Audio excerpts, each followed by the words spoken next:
vir. Isso aí é critério teu, mas é pré-genético. Isso aí não me interessa, sinceramente, no momento. Né? Exceto se eu tiver um bloqueio articular, que eu tenho que bloquear, aí eu vou fazer a fisioterapia para o paciente poder suportar o desbloqueio. Eu vou fazer o desbloqueio aqui também, para quem me pediu, né, e até porque faz parte também. Então, independente do que eu faço, eu tenho sempre que mobilizar a patela. Eu tenho que mobilizar a patela. Provavelmente, esta patela vai estar aderida ou hipomóvel. Né? Então, a gente tem que fazer um movimento lateral e crânio caudal. Tá certo? Essa é uma coisa que já está mais do que... Né? E se tiver aderida, você vai jogar ela para o lado, você vai contar, né? Vai fazer 3 repetições, contando 10 ou 20, que é o chamado alongamento de retináculo. Você joga para o lado, abre a contagem, depois joga para o outro lado, vai abrir a contagem, 3 para cada lado, para cima, né? Sentido crânio caudal, para cima, sentido de crânio, cauda para baixo. Então você vai, só se tiver aderida. Se não tiver, você só mobiliza. E aí você não vai fazer, não vai alongar retinado, você está normal. Mas é praticamente impossível, né? Você vai ter isso aí, pelo menos com a hipomobilidade em relação ao outro.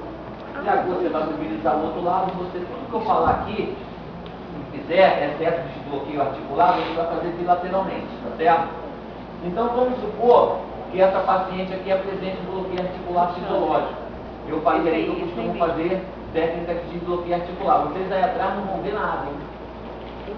Minha paciente, aí eu posso fazer quimioterapia 20 minutos, como pré-cinético para poder suportar a dor. Estou falando no caso de um bloqueio fisiológico, né? Não é aquele bloqueio que possa estar sendo ocorrendo por lesão do início. O paciente vai estar em repulso ventral. Vamos supor que o bloqueio normalmente gira em torno de 90 graus para a flexão. Então eu vou chegar no que é, como é que a gente vai fazer a contrair e relaxar? Eu chego no ponto de bloqueio e vou pedir para essa paciente fazer força, como se fosse chutar a minha mão. Empurra a minha mão. Empurra. Força. Vai, força. Relaxa. Quando ela relaxa, eu venho e é aqui que a casa cai do paciente porque dói. Né? Então aqui eu passei um pouquinho. Vou repetir o procedimento. Força. Se você não tiver força suficiente, vamos fazer nessa aqui. Você pode botar o seu tronco. Força. Imagina se você fizer 10, 20 desbloqueios por dia. Né? Então você, ó, encaixa o seu quadril. Força. Relaxa. Relaxou, você com o tronco mesmo, você joga o tapete. Vai ganhando a flexão. Um erro que eu percebo no contrair e relaxa é que no intervalo você deixa a perna voltar. Então você tem que manter. Você tem que manter o que você ganhou. Mantive, deixa o paciente respirar, mantive aqui, vai de novo. Força. Tem gente que volta à posição dela para ir de novo. Mantém, porque você está mantendo essa cápsula sempre alongada. Tá? E qual é o segredo aqui? O paciente vai fazer força contrária ao bloqueio. Então, se ele tem bloqueio para flexão, você vai pedir para ele fazer extensão. Para quê? Poder fadigar quadríceps.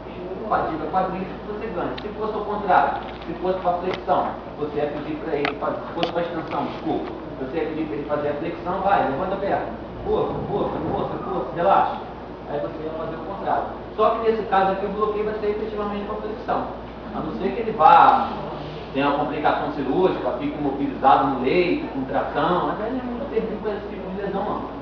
Foi, Cristiano?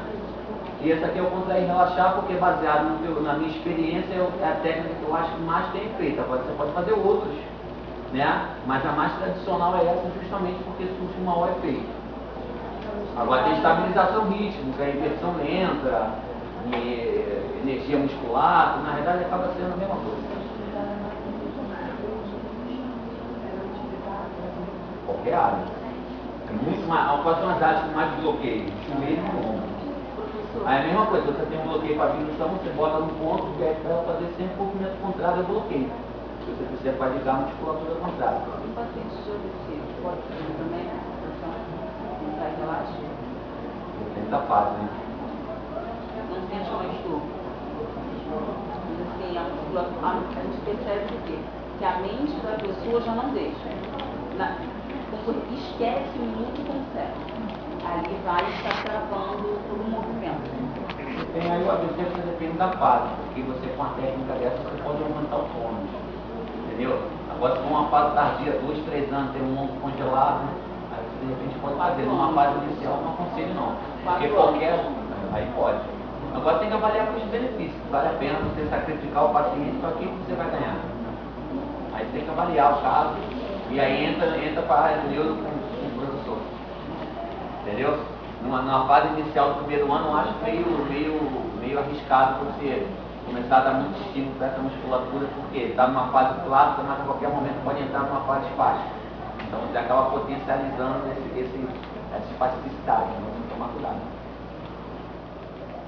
Tá.